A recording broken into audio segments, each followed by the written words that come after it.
অৰুণোদয় আমি মধ্যাহ্ন ভোজনৰ ৰান্ধনীসকলক অৰুণোদয় দিব হাক দিছোঁ, দিব দিয়া নাই। আমি হাকহে দিছোঁ।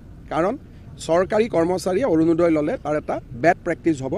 কিন্তু এই ভিডিঅ'টো হৈছে কিছুদিনৰ আগৰ ভিডিঅ', কিন্তু এই ভিডিঅ'টোত তেখেতে কি কৈছে, চৰকাৰী মানুহে বা চৰকাৰী কৰ্মচাৰীয়ে যদিহে আঁচনিৰ পইচা লৈ শোভা নাপায়, কিন্তু এইসকল কৰ্মচাৰী অৰ্থাৎ তেখেতৰ মতে এইসকল চৰকাৰী কৰ্মচাৰী যদিহে পইচা লয় বা অৰুণোদয়ৰ ধন দিয়া হয়, তেওঁলোকক কিন্তু কৰ্তন কৰা হ'ব তেওঁলোকৰ অৰুণোদয়ৰ নাম। এনেকুৱা ধৰণে তেখেতে মন্তব্য কৰিছে। কিন্তু এইসকল কৰ্মচাৰীয়ে মাত্ৰ ২,০০০ টকা পায়।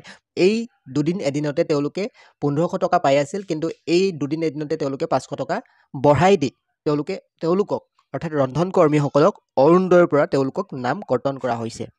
চৰকাৰৰ এনেবোৰ কৰ্মকাণ্ডৰ বাবেই ৰাজ্যৰ লাখ লাখ ৰন্ধন কৰ্মীয়ে বাটে পথে অৰ্থাৎ বিভিন্ন সময়ত প্ৰতিবাদ কৰিব লগা হৈছে।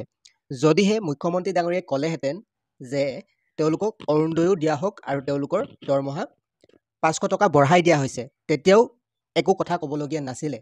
তেওঁলোকৰ ২,০০০ টকা অৰ্থাৎ ৰন্ধন কৰ্মীৰ ফালৰ পৰা পালেহেঁতেন আৰু ১,২০০ টকা অৰুণোদয়ৰ পৰা পালেহেঁতেন, তেতিয়াও তেওঁলোকৰ ঘৰখন চলিবলৈ সুবিধা হ'লহেঁতেন বা তেওঁলোকৰ দৰমহাটো বা তেওঁলোকৰ যি মাহিলী পইচা ৩,০০০তকৈ ওপৰ হ'লহেঁতেন, অৰ্থাৎ অৰুণোদয় যদি পইচাটো পালেহেঁতেন, তেতিয়াও কোনো কথা ক'বলগীয়া নাছিলে।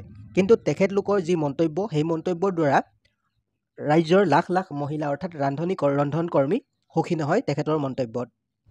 কিন্তু মধ্যাহ্ন ভোজনৰ ৰান্ধনী, আশা কৰ্মী, অংগনবাদী কৰ্মী, এওঁলোকৰ দৰমহা আমি কেনেকৈ বৃদ্ধি কৰিব পাৰোঁ তাৰ বিষয়ে বিত্ত আয়ুক্তৰ নেতৃত্বত এখন কমিটিয়ে কাম কৰি আছে। হয়, তেওঁলোকৰ বিত্ত আয়োগৰ নেতৃত্বত এখন কমিটিয়ে তেওঁলোকৰ যি ৰান্ধনীসকলৰ দৰমহা ইমান দিনে চিন্তা চৰ্চা কৰি ৩ মাহ ৪ মাহ ৫ মাহ হ'ল তেওঁলোকৰ চিন্তা চৰ্চা কৰি মাত্ৰ তেওঁলোকৰ যি দৰমহা ৫০০ টকা বঢ়ালে, অৰ্থাৎ ৫০০ টকীয়া এটা টুপি পিন্ধালে ৰন্ধন কৰ্মীসকলক।